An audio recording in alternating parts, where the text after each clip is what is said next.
it felt visceral, which is what is always the most difficult thing. When you're in a live environment, you have people on a stage, you have a PA that's moving a ton of air.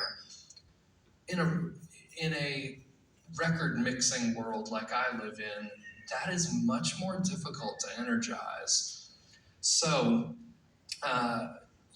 this brings us to how is immersive different than stereo?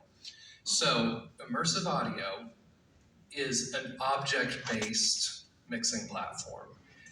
Now, what is an object? An object is simply a source.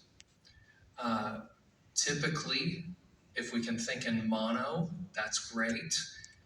The difficulty is, and Mike spoke to this a little in the live setting, most of what we deal with these days, from tracks to keyboards to even guitars, it's all stereo. So stereo objects can be linked together in immersive formats, which is wonderful.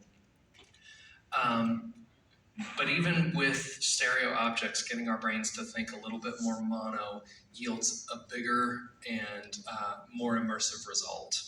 And I'm going to talk a little bit more about that later. So with an object-based system, in Atmos you have 118 objects, which could be anything from a single electric guitar goes to object 21. Or a lot of things that I do, I might say, well, I'm going to have 3 keyboards going to object 1. It all depends on where I want to place this in the 3D panorama. And you can group sources into one object. It doesn't have to be a single source. I think that when you're thinking about objects, whether it's Sony 360, whether it's Atmos, one of the great things about immersive audio is to just kind of take the boundaries off that we have to face in stereo so often and think bigger. So objects allow you to feel less constrained